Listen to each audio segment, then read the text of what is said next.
আউযুবিল্লাহি মিনাশ শাইতানির রাজিম বিসমিল্লাহির রহমানির রহিম সূরা আল মুতাফফিফিন আয়াত ১ দুর্ভোগ ঠকবাজদের জন্য যারা মাপে বা ওজনে কম দেয়, যারা লোকের কাছ থেকে মেপে নেওয়ার সময় পুরা মাত্রায় নেয় আর যখন তাদের মেপে দেয় বা ওজন করে দেয় তখন কম দেয়। তারা কি চিন্তা করে না যে তাদের মৃত্যুর পর তাদেরকে আবার উঠানো হবে এক মহা দিবসে, যেদিন মানুষ বিশ্ব জগতের প্রতিপালকের সামনে দাঁড়াবে? তারা যেসব ধারণা করেছে তা কখনো না।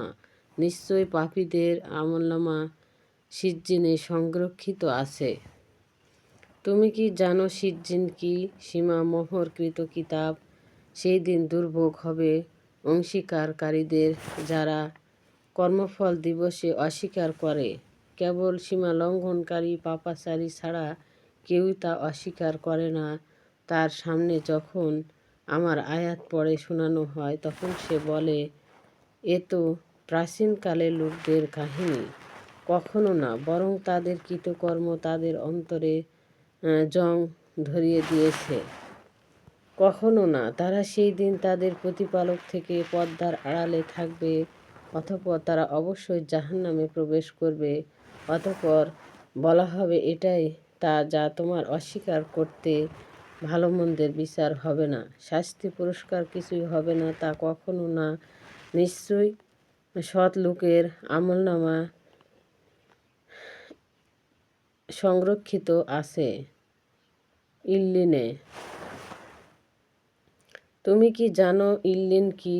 সীমা মোহরকৃত কিতাব। আল্লাহর নৈকট্য প্রাপ্ত ফেরেশতারা তার তত্ত্বাবধান করে। পুণ্যবান লোকেরা থাকবে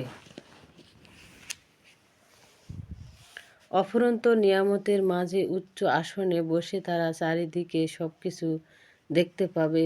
তুমি তাদের মুখে আরাম আয়েশের উজ্জ্বলতা দেখতে পাবে। তাদেরকে পান করানো হবে সিল আটা উৎকৃষ্ট পানি। তার সিল হবে মিশকের প্রতি প্রতিযোগিতা ও বিষয়ের প্রতিযোগিতা করুক। তাতে মিশানো থাকবে তাসনিম। ওটা একটা ঝর্ণা যা থেকে আল্লাহর নৈকট্য প্রাপ্তরা পান করবে। পাপাচারী লোকেরা দুনিয়ার মুমিনদের ঠাট্টা বিদ্রূপ করত, আর তারা যখন তাদের পাশ দিয়ে অতিক্রম করত তখন পরস্পর চোখ টিপে ইশারা করত। আর তারা যখন তাদের আপন জনপদের কাছে ফিরে আসত তখন মুমিনদের ঠাট্টা করে আসার কারণে ফিরত উৎফুল্ল হয়ে যেত। আর তারা যখন মুমিনদেরকে দেখতে তখন এরা তো অবশ্যই গোমরাহ।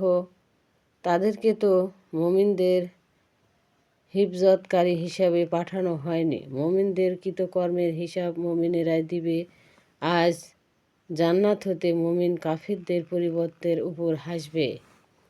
উচ্চ আসনে বসে তাদের অবস্থা দেখেছে কাফেরেরা যা করত তার সওয়াব পেল তো।